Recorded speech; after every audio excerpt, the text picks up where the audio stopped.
함께 읽은 시편 23편과 24편 이 말씀을 통해서 하나님께서 주시는 은혜를 우리가 함께 나누기를 원합니다. 여러분이 시편 23편이나 24편은요, 시제를 보시면 다윗의 시라고 또 기록이 되어 있죠. 다윗이 73편의 시를 기록했기 때문에 사실은 굉장히 이제 다윗의 시가 많습니다. 그만큼 은혜가 있다는 얘기죠. 그리고 이 시편 23편이나 24편은 굉장히 유명한 시들이고요. 그래서 오늘도 많은 사람들이 곡을 붙여가지고 노래를 실제로 부르고 있는 찬송이기도 합니다.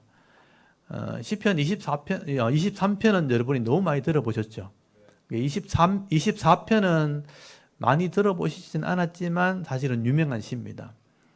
그래서 여기 곡을 붙이면 찬송이 되는데, 여러 가지 찬송이 있지만 제가 이 곡들을 이렇게 이 가사에 곡을 붙여서 불렀던 찬송들을 이 시간 같이 한번 불러봤으면 좋겠습니다.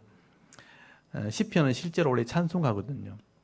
여호와 나의 목자 이런 시는 굉장히 많은 찬양이 있는데 여러분이 잘 알고 있는 찬양으로 제가 같이 한번 찬양을 드렸으면 좋겠고요. 그 다음에 이 시편 24편의 뒷부분에 6절 이하에 나오는 7절 이하에 나오는 문을 향해서 문을 이렇게 머리 들어라 하는, 하나님께서 그 성전으로 들어가실 때, 예배 받으시기 위해서 들어가실 때 온 성도들이 그 여호와를 환영해라 이런 의미거든요. 그래서 이런 가사로 찬양을 만든 노래가 있습니다. 제가 반주기로 같이 찬양할 텐데 같이 한번 찬양했으면 좋겠습니다.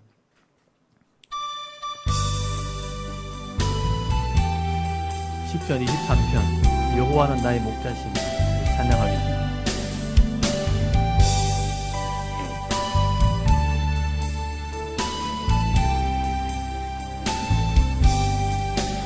여호와 나의 목자 내게 부족 없네. 푸르른 초장 위에 나의 몸 누이시네. 선한 목자 오 나의 목자여, 땡수가 넘치는 곳 날 인도하시네. 내 영혼 소생하며 자기 이름 위에 의의 길 인도하니 골짜기 두려움없네. 선한 오 나의 목자여, 땡수가 넘치는 곳 날 인도하시네.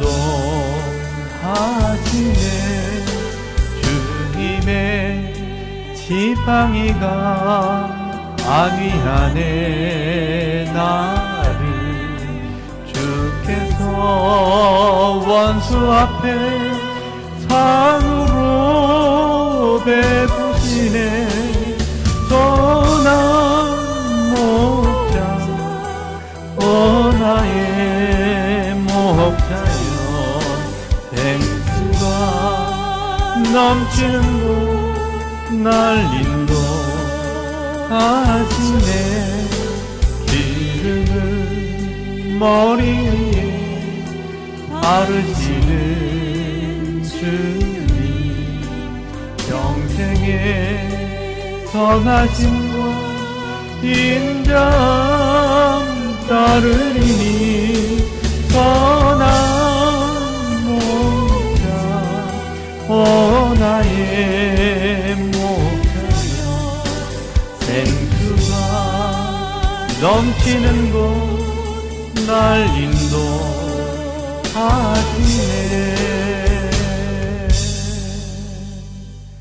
우리 시편 24편입니다.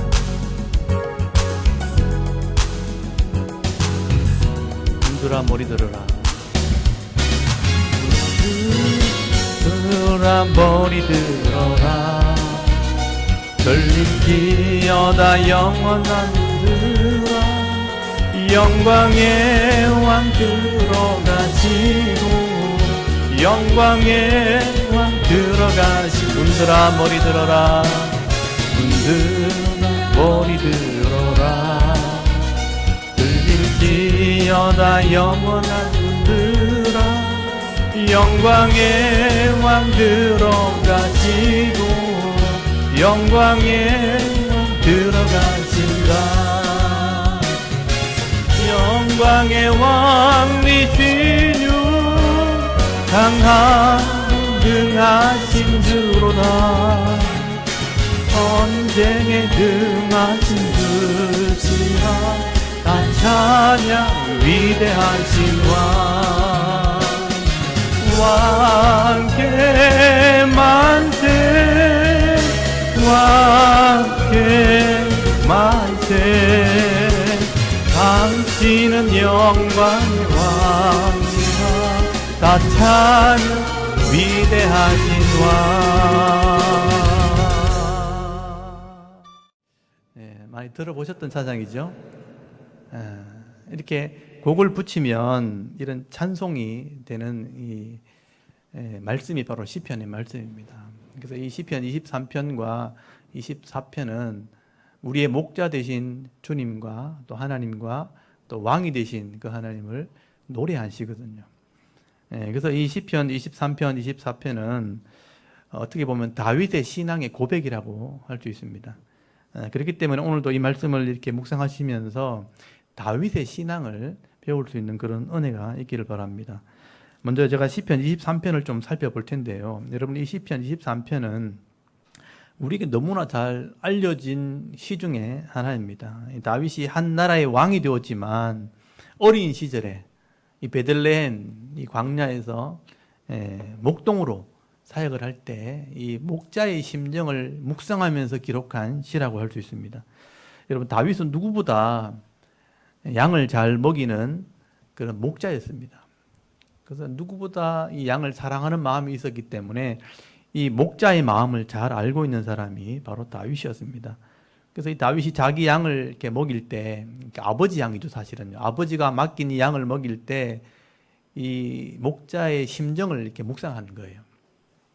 그러면서 하나님께서 자기 백성을 지키신다면 마치 이 양을 지키는 목자와 같을 것이다 하는 마음으로 이 노래를 지은 것입니다.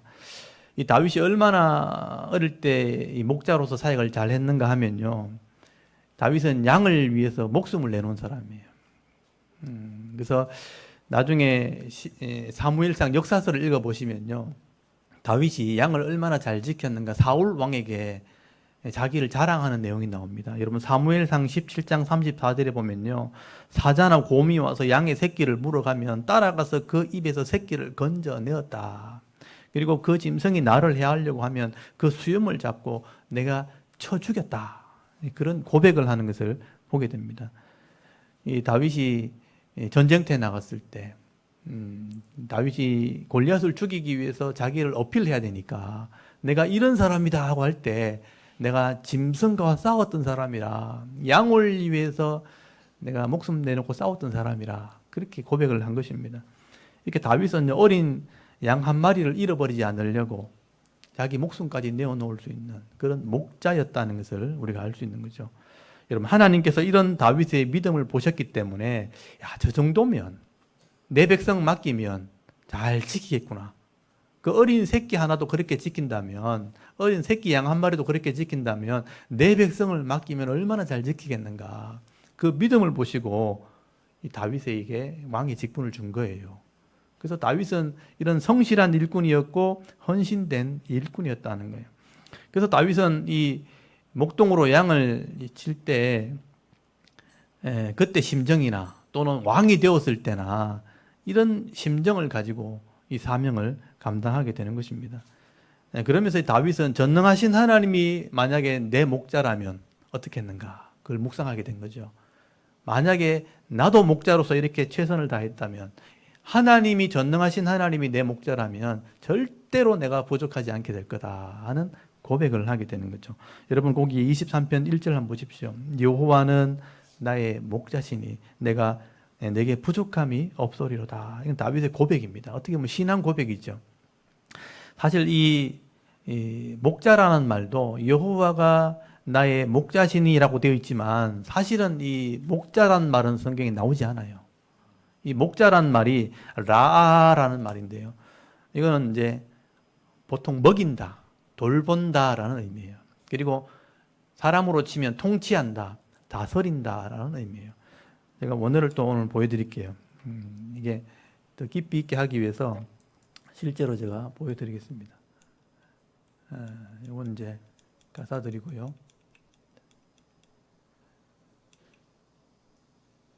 이게 라아라는 거예요. 라아. 이게 이제 목자란 말로 번역된 단어예요. 그러니까 실제 이 의미는 먹이다.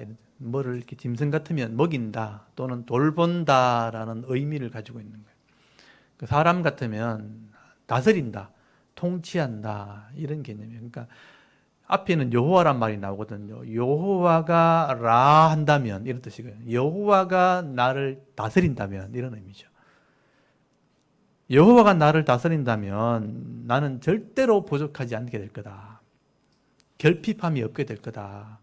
그 믿음에 대한 고백이라고 할 수 있는 거죠. 근데 이제 2절 말씀과 연결을 할 때 푸른 초장 쉴 만한 물가가 나오니까 양을 비유로 이렇게 했구나. 그렇다면 이 라라는 단어를 목자라고 번역해서 되겠구나. 이렇게 한 거예요. 그래서 목자란 말을 번역한 거죠. 이걸 그대로 번역하면 여호와가 나를 다스리시면, 통치하시면 이런 의미예요. 하나님이 나를 다스리신다면 나는 절대로 부족하지 않게 될 것이다. 그래서 이 다윗이 목자였기 때문에 목자의 마음을 너무나 잘 알고 있는 겁니다. 그래서 이 하나님이 내 목자가 되셨다면 어떻게 할지를 너무나 잘 알고 있는 거예요. 여러분, 목자는요 기본적으로 양을 위해서 크게 두 가지를 하게 돼요. 먹을 양식을 구하는 거죠. 그래서 항상 좋은 꼴을 먹이기 위해서 다니게 되는 거예요. 그래서 항상 좋은 꼴을 있는 곳을 찾아다니면서 좋은 꼴을 먹인다. 먹이를 준비한다. 먹을 것을 준비한 그게 목자의 할 일이죠. 그리고 안전하게 보호하는 역할이죠. 악한 짐승이 양을 해치지 못하도록 목숨을 걸고 지킨다는 거예요. 이 목자의 사명 있는 사람은 반드시 그렇게 한다는 것이죠. 그래서 안전을 지킨다. 그래서 하나님께서 우리의 목자가 되신다면 자기 백성을 위해서 분명히 좋은 꼴을 줄 것이고 안전하게 나를 지키실 것이라. 그래서 2절에 보시면요. 그가 하나님이죠. 나를 푸른 풀밭에 누이시며 쉴만한 물가로 인도하신다라고 고백을 하게 되는 겁니다. 이게 목자라면 당연히 그렇게 한다는 거예요. 푸른 풀밭, 꼴이 있는 곳이죠. 쉴만한 물가, 목마르지 않도록 물을 공급하는 거죠. 그래서 이 유대 광야를 아시는 분들은요, 이게 꼭 필요하다는 걸 아는 거예요. 유대 광야는요, 아무것도 없는 땅입니다. 바위와 돌과 풀 한 폭이 없는 그런 광야 같은 곳에서 목자가 이런 곳으로 나를 인도하시는 분이라. 그래서 가장 좋은 환경을 제공하시는 분이 목자였다 하는 것을 고백을 하게 되는 것입니다. 하나님께서 이 강팍한 세상 속에서 자기 백성을 다스리는 분이 되었다면 이런 환경을 반드시 우리에게 주신다. 그래서 풍성함과 평안함을 누릴 수 있도록 부족하지 않는 삶으로 우리를 인도하신다라고 고백을 하게 되는 겁니다. 여러분, 여기 푸른 풀밭에 지금 눕힌다, 누이신다라는 표현이 나오는데, 누인다, 양을 눕게 한다는 건요, 사실 최고의 평안함을 얘기하는 거예요. 양들은 굉장히 겁이 많고 민감한 짐승이기 때문에요, 이 마음이 굉장히 좁아요. 불안하기 때문에 정말 평안하지 않으면 눕지 않아요. 사람이 불안하면 늘 두리번거리고 이렇게 서 있잖아요. 불안하게 서 있는 것처럼 양들은요, 정말 마음이 편안하지 않으면 절대로 눕지 않습니다. 그래서 두려움도 많고 굉장히 예민한 그런 짐승이라는 거죠. 양들이요, 특별히 무리 지어 있을 때 이제 세력 다툼을 하거든요. 그 안에 이제 지도자가 되기 위해서, 이제 리더하는 양이 되기 위해서 무리에 이렇게 세력 다툼을 하게 되는데, 서열 다툼을 하게 되는데, 이렇게 다툼이 벌어지고 싸움이 벌어지면요, 양들은 절대 누울 수가 없는 거예요. 다툼이 벌어질 때는. 그리고 팔이나 이렇게 기생충들이 머릿속에 계속 이렇게 코에 달라붙고 입에 달라붙거든요. 자기를 괴롭게 하는 이런 짐승들 또 이렇게 발이나 기생충들이 있으면요, 못 눕는 거예요. 불안해가지고. 그리고 꼴이 없으면, 배고프면, 충분히 꼴을 먹지 않으면 절대로 눕지 않습니다.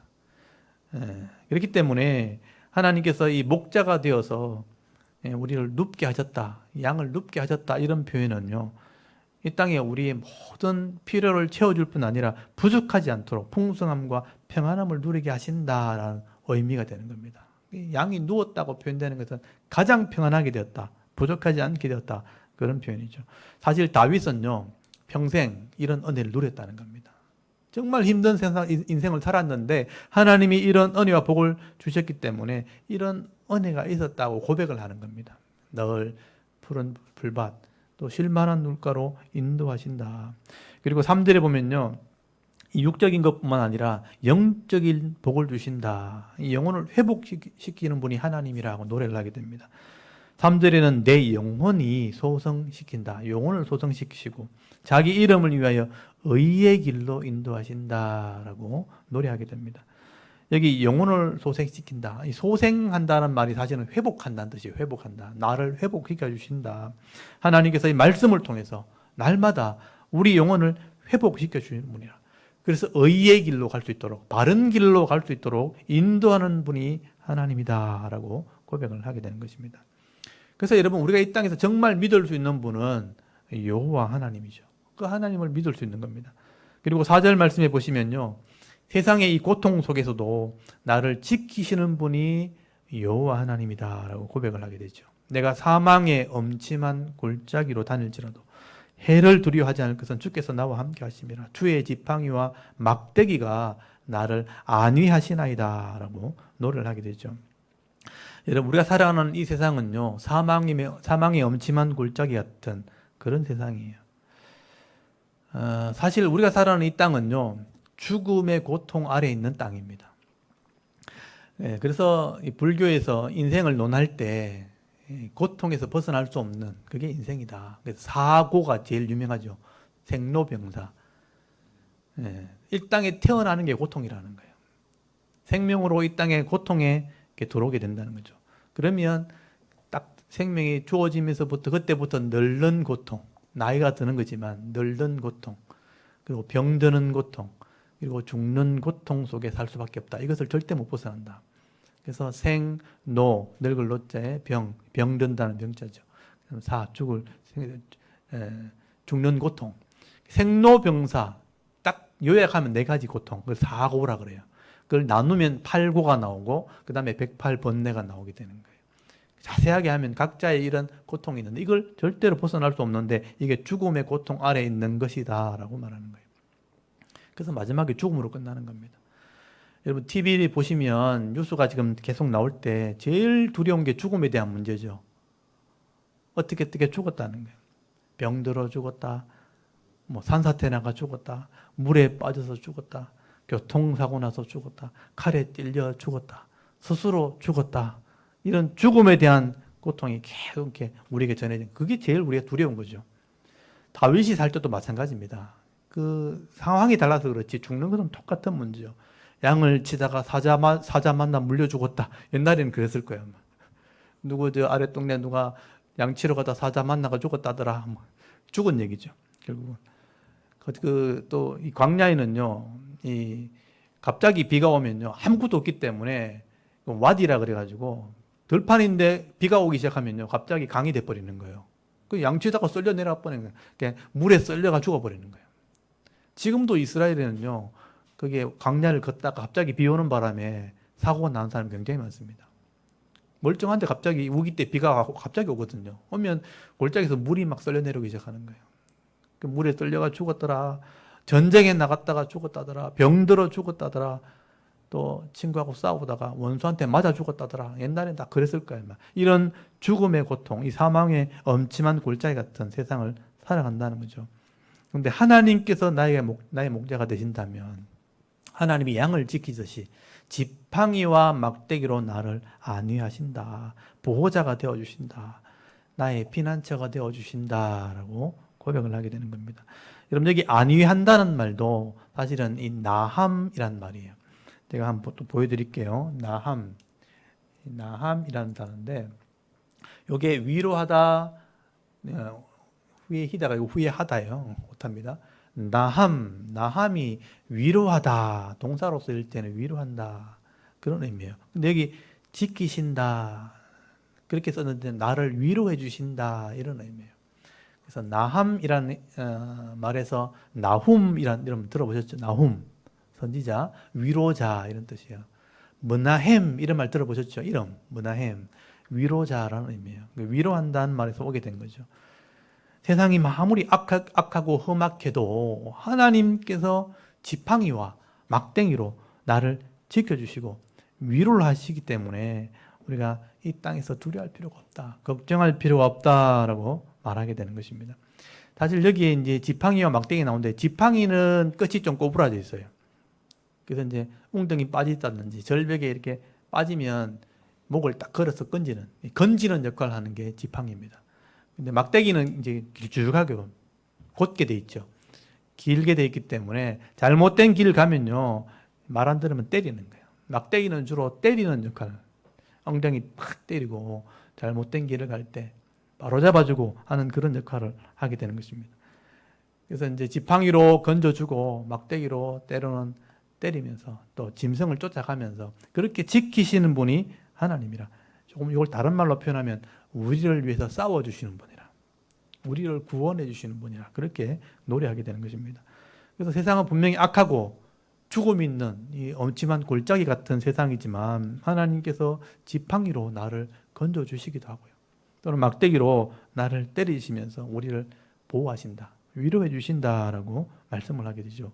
그래서 우리가 두려워하거나 염려할 필요가 없다라고 노래하게 되는 것입니다.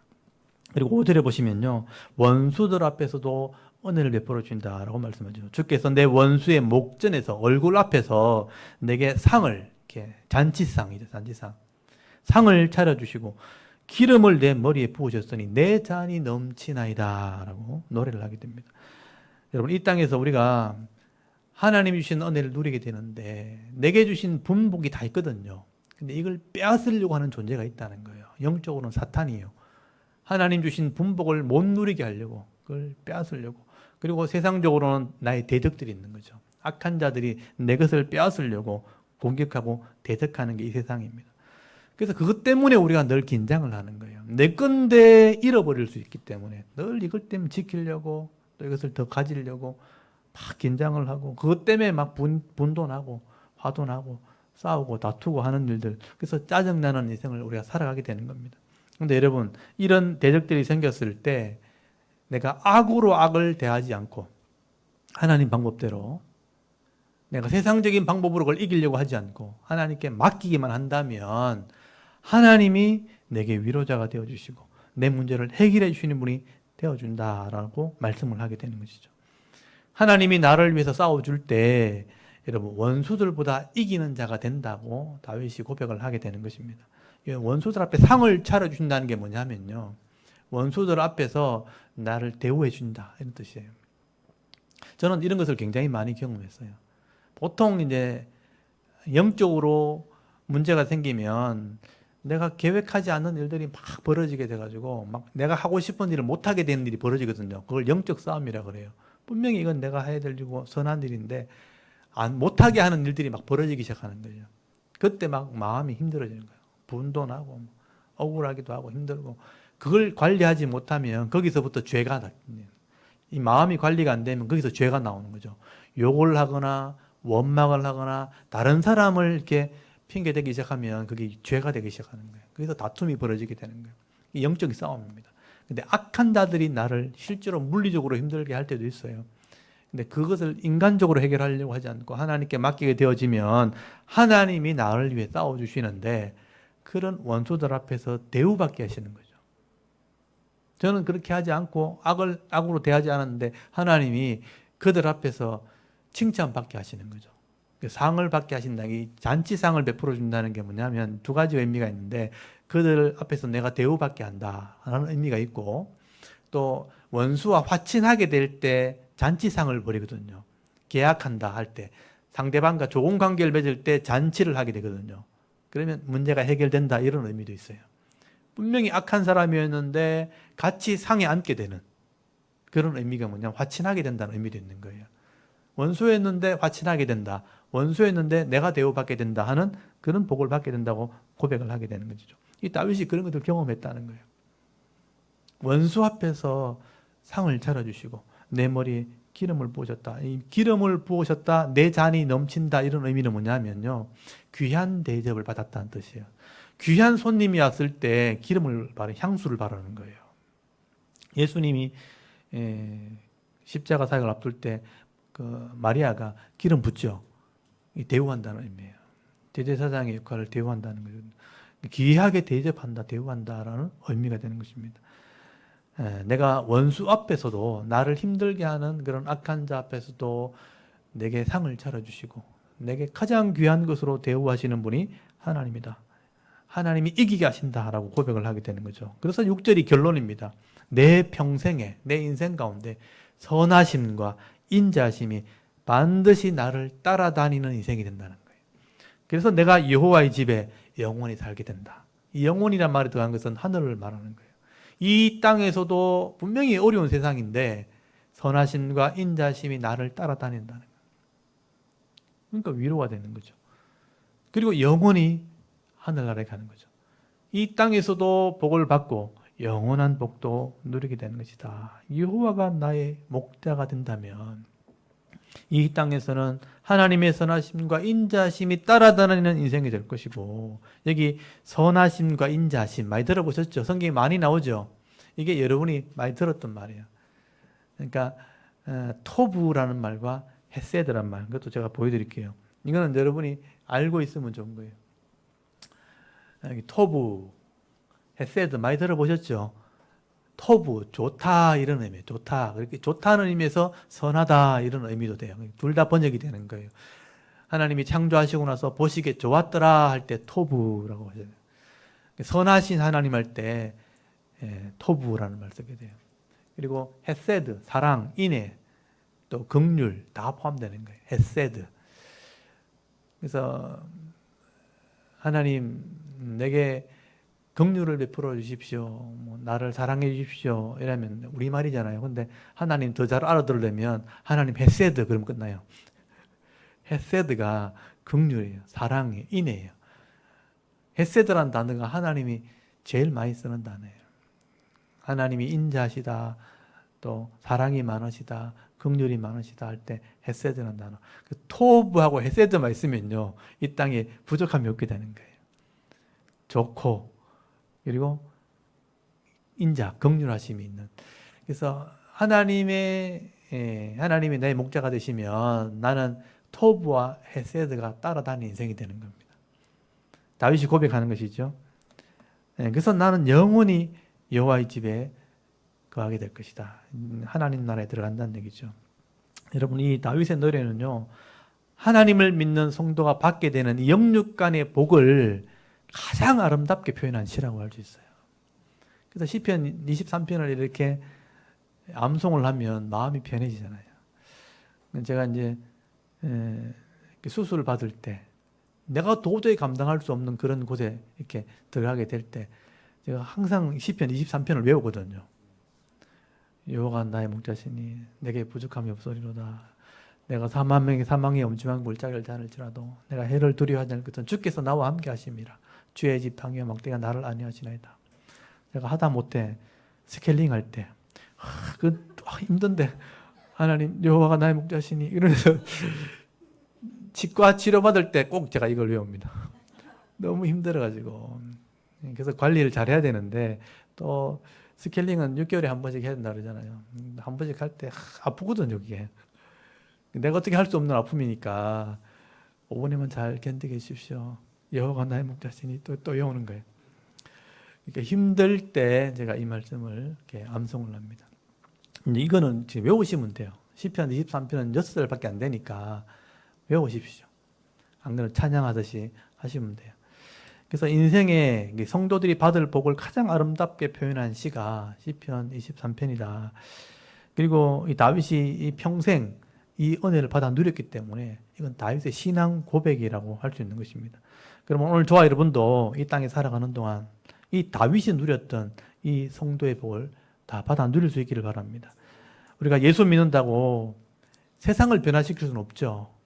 그렇지만 이런 세상 가운데 내가 바른 믿음으로 살아간다면 이런 복을 받아 누릴 수 있는 거예요. 세상이 다 좋게 만들 수 없잖아요. 세상을 변화시킬 수 없지만 이런 세상이지만 이 말씀대로 내가 살아갈 수만 있다면 이 평안한 복, 풍성한 복은 누릴 수 있는 겁니다. 이 복을 누리는 게 지혜로운 겁니다. 다 막 짜증내고 힘들어 세상이 험악하다고 세상이 안 좋다고 저 사람 나쁘다고 계속 불평만 하고 사는 게 아니고 그런 세상 속에서도 이런 풍성함과 이런 안전함, 평안함을 누릴 수 있다는 거예요. 이 복을 받는 게 지혜로운 성도죠. 오늘도 저와 여러분 20편, 23편을 묵상하시면서 여호와가 나의 목자로 되심을 내가 믿고 나갈 때에 다윗처럼 나는 부족함이 없는 인생이라 늘 고백하면서 풍성한 복, 평안한 삶, 또 이 행복의 삶을 살아갈 수 있는 저와 여러분의 이런 신앙의 모습이 다 되실 수 있기를 바랍니다. 그리고 시편 24편을 제가 조금 잠깐 살펴볼 건데요. 이 시편 24편도 굉장히 유명한 시입니다. 여러분 이 시편 24편은요.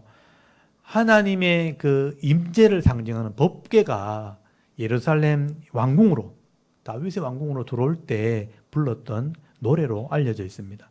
여러분 사무엘 하서 6장에 보면 다윗이 왕이 딱 되고 난 뒤에 이 세상을 평정하고 난 뒤에 주의를 다 이렇게 평정하고 난 뒤에 제일 먼저 했는 일이 뭐냐 하면 예배를 회복하는 것이었어요. 그래서 법궤를 찾아다닙니다. 예배를 드리려고. 성소에서 예배를 드리려면 법궤가 있어야 되거든요. 근데 사울이 법궤를 관리를 하지 않았어요. 예배를 안 드린 거예요. 나중에 사울은 무당을 찾아가죠. 신접한 데는 찾아가잖아요. 근데 다윗이 예배를 회복하려고 법궤를 찾았는데 잘 없는 거예요.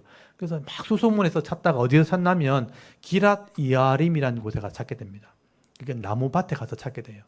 버려진 것을 찾아서 가지고 들어오는데 이 법궤를 가지고 예루살렘 왕궁으로 들어오게 될 때 그 기쁨을 노래한 시가 바로 시편 24편입니다. 여러분 이 다윗이 이 왕이 되었을 때 예루살렘을 이렇게 점령을 하게 되죠. 예루살렘이 바위산입니다. 산으로 되어 있는 곳에 산이니까 요새인 거죠. 요새. 그 요새를 점령을 하게 될 때 그 가나안의 7족속 중에 여부수 족속이라는 사람이 거기 살았거든요. 근데 아무도 그것을 점령을 하지 못한 거예요. 여호수아 때부터 그 가나안 땅을 차지했는데 이 예루살렘 요새 이 산지는요 바위로 된 산이기 때문에 다윗 때까지 차지를 못한 거예요. 다윗이 그 예루살렘 산을 차지하게 되면서 거기서 다윗 산성이라고 이름을 짓게 됩니다. 그래서 이 다윗이 빼앗은 이 예루살렘을 다윗성 또는 다윗산성이라고 부르게 되는 거예요. 그래서 이 다윗성이 지금의 예루살렘 성이 된 겁니다. 그래서 다윗이 이 예루살렘 성에 이 법궤를 가지고 들어가면서 예배를 회복하면서 가나안 족속 사람들이 우상을 섬기던 곳에 이제는 창조주 하나님이 임하시게 되었다. 하나님을 예배하는 장소가 되었다. 그걸 선포하게 되는 거예요. 지금 1절, 2절 말씀이 뭐냐면요. 세상 사람들에게 이제 이 다윗 성은 예루살렘은 하나님을 예배하는 곳이 되었다 하고 선포하는 거예요. 거기 1절 한번 보십시오. 24편 1절 말씀에 보시면 땅과 거기에 충만한 것과 세계와 그 가운데 사는 자들은 다 여호와의 것이로다 라고 선포하죠.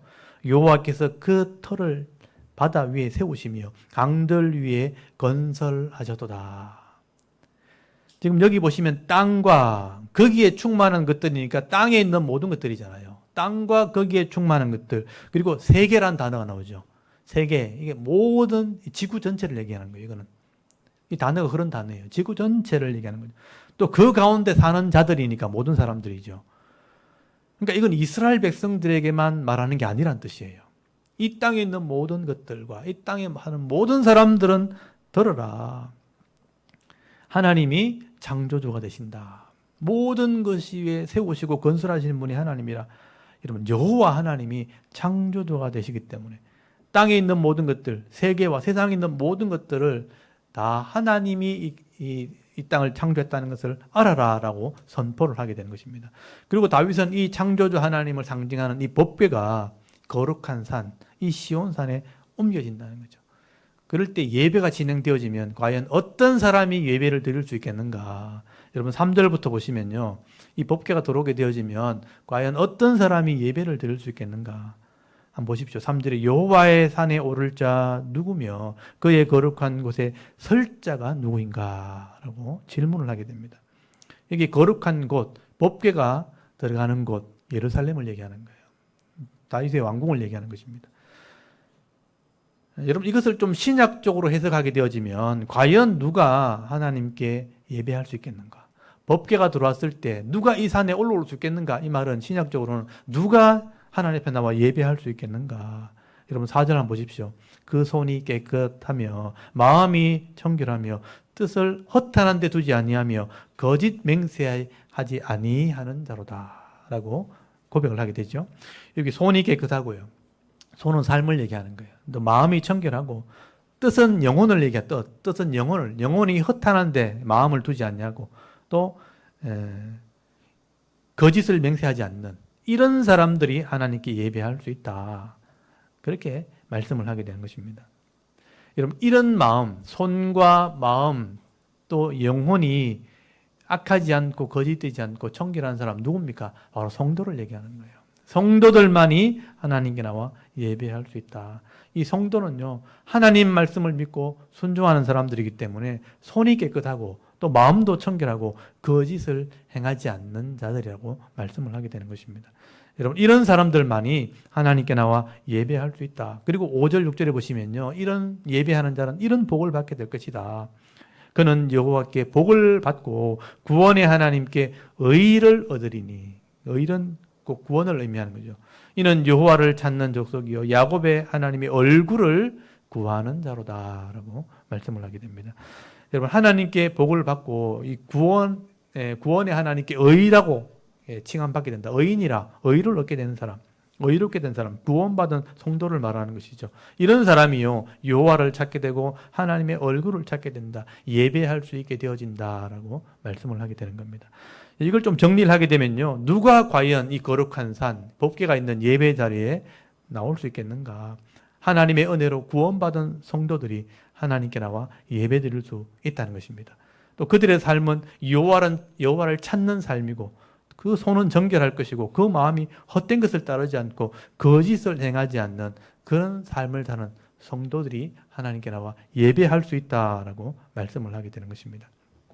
여러분 이걸 좀 신약적으로 해석을 하게 되어지면요, 누가 하나님 앞에 예배할 수 있겠는가? 그리고 신약 성경에 보면 어떤 사람이 예배할 수 있겠는가 기록해 놓은 것이 있습니다. 요한복음 4장에 보면요, 예수님께서 수가라는 성에 들어가서 우물에 앉아서 여인을 기다리시게 되죠. 그래서 물을 얻어 먹으면서 그 여인에게 예배자를 찾는다고 말씀을 하게 되죠. 요한복음 4장 23절 말씀 우리 한번 찾아볼까요? 요한복음 4장 23절. 이 시편 24편이요. 요한복음 4장과 연관이 되어 있습니다. 요한복음 4장. 예배의 원리를 설명하고 있고 하나님이 어떤 자를 찾고 계시는지 설명을 하게 됩니다.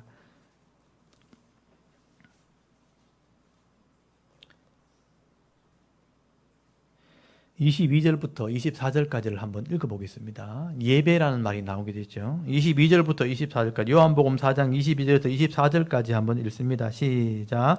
너희는 알지 못하는 것을 예배하고 우리는 아는 것을 예배하노니 이는 구원이 유대인에게서 남이라. 아버지께 참되게 예배하는 자들은 영과 진리로 예배할 때가 오나니 곧 이때라. 아버지께서는 자기에게 이렇게 예배하는 자들을 찾으시느니라. 하나님은 영이시니 예배하는 자가 영과 진리로 예배할지니라. 아멘.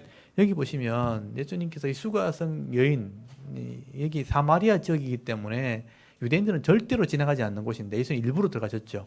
죄악의 땅이라고 하는 곳. 이 사마리아는 죄악을 상징하는 땅입니다. 그러니까 혼혈족속과 음란이 있는 곳이기 때문에, 이방인이 섞여 있기 때문에 이곳에 들어가서 예배의 원리를 지금 설명하고 계시는 거죠. 너희는 알지 못하는 것을 예배한다고, 막 예배한다고 하지만 알지 못하는 것을 예배한다는 거죠. 근데 하나님은 예배자를 찾으시는데 어떤 사람이 예배에 나올 수 있겠는가? 영과 진리로 예배하는 사람을 찾으신다는 말은 이런 사람들이 예배할 수 있다라고 말씀을 하게 되는 것입니다. 이 영은 성령을 얘기하는 것이고 진리는 변하지 않는 말씀을 의미하는 거죠. 성령과 말씀으로 예배하는 자를 찾으신다. 이런 사람이 예배할 수 있다라고 말씀을 하게 되는 것입니다. 그러므로 지금 이 다윗은요, 이 법궤가 예루살렘으로 이렇게 옮겨지는 이 모습들을 통해서 장차 앞으로 이 예루살렘을 통해서 온 땅에 있는 성도들이 하나님을 예배할 때가 온다는 것을 지금 얘기하는 거예요. 예루살렘에서부터 예배가 시작되었고요. 그 예배가 이제 온 땅으로 퍼지게 될 텐데 앞으로 이런 사람들이 예배하는 때가 오게 될 것이다. 다윗이 지금 미리 찬송을 하게 되는 것입니다. 그래서 이제 7절부터 이 예배를 받으시는 그 하나님을 찬송하는 내용이 나오게 된 거예요. 7절부터 단락이 나눠지게 되죠. 어떤 사람이 예배할 수 있는가? 성도들만이 영과 진리로 예배하는 사람이 예배할 수 있다 그래놓고 그 하나님을 예배할 때 그 하나님을 받아들여라, 환영해라 이렇게 찬양을 하게 되는 거예요. 이 모습은 법궤가 이게 왕궁으로 들어올 때 사람들이 합창을 하게 되는 내용이에요. 그래서 7절부터는 온 백성이 함께 노래하는 것입니다. 법궤가 왕궁으로 들어올 때 이제 하나님을 예배하게 되었다. 받아들여라, 환영해라. 여러분 7절 보십시오. 문들아, 그 문이 있을 거 아니에요. 그 왕궁에 그 문들에게 명령하는 문들아 머리를 들어라. 영원한 물들아 들릴지어다. 영광의 왕이 들어가시리로다. 법궤가 들어갈 때 문이 열려라, 들려라 이렇게 하는 거예요. 하나님의 영광과 함께 이 다윗 성으로 예루살렘 성으로 이 법궤가 들어갈 때 문들에게 머리를 들어라. 이 머리를 든다는 의미는 뭐냐면요. 동양의 풍습 중에 그런 게 있어요. 귀한 손님이 올 때 문짝을 떼낸다는 그런 풍습이 있어요. 너무 귀한 손님이 올 때 문이 방해가 되잖아요. 문짝을 떼는 거 아니면 문을 위로 달아 올리는 거예요. 그래서 위로 달아 올리는 게 문이 들려진다 이런 의미예요. 귀한 손님이 들어올 때 극진한 환영을 의미하는 거예요. 문이 들려져라, 들릴지어다 이렇게 하는 것은 환영한다는 그런 의미가 되어지는 것입니다. 하나님이 예배 자리에 들어가실 때 우리가 환영합니다. 들릴지어다 그렇게 얘기하는 거죠. 그래서 실제로 문들아 머리를 들어라 이 말은 환영해라 이런 의미가 되는 거죠. 환영하라. 영원한 문들아 들릴지어다 환영할지어다 그렇게 노래하게 되는 것입니다. 특별히 여기 영원한 문이라 영원이란 말이 들어간 것은요 앞으로 이루어지게 될 그런 성전의 문을 의미하게 되는 거예요. 그 당시에 이 문은 그냥 문들이잖아요. 근데 앞으로 있을 문, 영원한 문들도 열려져라. 이건 미래형으로 기록되어 있습니다. 앞으로 하나님 앞에 나와 예배하는 모든 성도들이 이 영광의 주님을 환영해라. 이렇게 노래하게 되는 것이죠. 그래서 여러분 신약의 성도들을 성전이라고 우리 보통 해석을 하죠. 성전이 사람의 이렇게 몸이 성전이라면 우리 마음이 문이 있을 거란 말이에요. 그 문이 들려져라 이 말은 환영해라 이런 의미가 되는 거죠. 우리 예수님을 통해서 하나님을 예배할 때 문들이 열려져라 들려져라 하는 것은 그 하나님을 받아들이라 하는 의미가 되는 거죠. 그래서 앞으로 미래에 있을 예배자들에게 이 문들이 들려져라 영원한 문들이 들릴지어다 라고 얘기한 것은 그 하나님을 받아들여라 하는 의미가 되는 거죠. 말씀으로 오시는 그분을 받아들이게 될 때 우리가 예배에 참여하게 될 것이다. 우리가 이 예배로 받아들이는 그분이 어떤 분인가? 8절에 보시면요. 그 하나님에 대한 소개를 하게 되죠. 영광의 왕이 누구냐? 강하고 능한 여호와시고 전쟁에 능한 여호와시로다. 여러분 우리가 예배하는 그 하나님은요. 왕이 되실 뿐 아니라 우리의 왕이 되실 뿐 아니라 우리의 인생의 전쟁을 대신 싸워주실 수 있는 전쟁에 능하신 하나님이라 그렇게 노래를 하게 됩니다. 여러분 그 하나님이 우리에게 들어오게 될 때 또 우리가 그 하나님을 예배하게 될 때 하나님이 싸워주시게 되면요 우리가 승리하게 되는 거죠. 승리의 기쁨 은혜를 누리게 되는 것이다. 그리고 우리를 다스리게 될 것이다 라고 노래하게 되는 것입니다. 그래서 10절에 보시면요 한 번 더 강조가 되어 있죠. 영광의 왕이 누구냐? 만군의 여호와께서 곧 영광의 왕이시로다. 여러분이 만군의 여호와 모든 군대 만군이란 말은 모든 군대죠. 모든 군대의 주인 되시는 여호와가 우리의 영광이 왕이 되시는 분이라 라고 찬송을 하게 되는 것입니다. 여러분 우리가 그 하나님을 예배하고 우리가 찬송하게 될 때 우리를 말씀으로 다스리게 되는 것이고요. 하나님께서 이 땅에서 우리를 승리하게 하는 승리의 기쁨을 누리게 하실 것이다 라고 노래하게 되는 것입니다. 여러분, 다윗은 그 당시에 왕이었거든요. 그런데 자기가 진짜 왕이 아니라는 거예요. 진짜 왕은 우리를 위해서 싸워주시는 그 여호와 하나님이 우리의 왕이 되시는 분이다. 우리의 진짜 왕이 누구냐? 만군의 여호와시로다 라고 노래를 하게 되는 것입니다. 그러므로 이 땅에 있는 모든 성도들은요, 창조주가 되시고 또 우리의 인생의 주인 되시는 그 하나님을 예배하게 될 때 우리가 성도의 복을 받게 되는 것이고요, 또 이 험한 세상 속에서도 승리의 삶을 살게 되는 것이다 라고 노래하게 되는 것입니다. 그래서 여러분, 나중에 성경을 보시면 요한계시록에 보시면요, 우리의 마음 문을 열어야 된다, 그런 표현을 하고 있죠. 이게 구약의 표현을 하면 문들아 머리를 들어라, 이런 의미가 되는 거예요. 여러분, 요한계시록 3장 20절 한번 찾아보시겠어요? 요한계시록 3장 20절.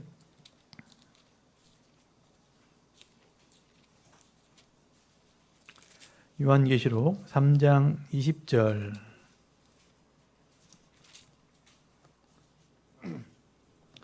한번 읽어볼까요? 3장 20절 읽습니다. 시작. 볼지어다 내가 문 밖에 서서 두드리니 누구든지 내 음성을 듣고 문을 열면 내가 그에게로 들어가 그와 더불어 먹고 그는 나와 더불어 먹으리라. 아멘. 여기 보면 예수님께서 하신 말씀이죠. 에베소 교회에게 하신 말씀인데,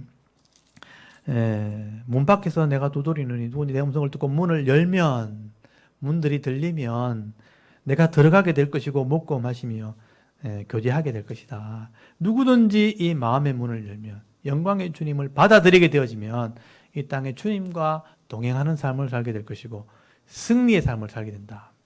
그게 다윗의 노래입니다. 문들아 들릴지어다. 영원한 문들아 들릴지어다. 여러분, 이게 시편 23편과 24편 제가 설명을 드렸지만 굉장히 유명한 시지만 신앙 고백이 있는 시입니다. 여호와가 나의 목자 되시면 내가 평안함을 누리게 될 것이고 풍성함을 누리게 될 것이라. 그리고 창조주 하나님을 우리가 반영하게 되어지고 우리가 받아들이게 되고 예배하게 될 때 우리는 이 땅에서 승리하는 삶을 살게 될 것이다 라고 노래하게 되는 것입니다. 여러분, 이 두 편의 시를 꼭 기억하시길 바랍니다. 나중에도 꼭 시편을 묵상하시겠지만 이 말씀을 묵상하시면서 여러분, 여호와가 나의 목자 되시다고 노래하고 내가 하나님을 받아들이고 예배하는 자가 될 때 하나님이 전쟁에 능하신 여호와시라, 나를 위해 싸워주시고 이기야 하시는 분이 하나님이라 하고 고백하면서 나갈 수 있기를 바랍니다. 오늘도 이 두 편의 말씀을 묵상하시면서 여러분 마음의 문을 탁 여시고 영과 진리로 하나님을 예배하며 또 하나님과 동행하는 삶을 살아갈 때 영적인 싸움에서 승리함으로 늘 남은 생에는 찬송하면서 살아갈 수 있는 저와 여러분의 이런 영적인 삶의 모습이 되실 수 있기를 주의 이름으로 축원합니다. 아멘. 우리 잠깐 기도드리겠습니다. 하나님, 오늘도 이 시편의 말씀을 묵상하면서 이 다윗이 고백했던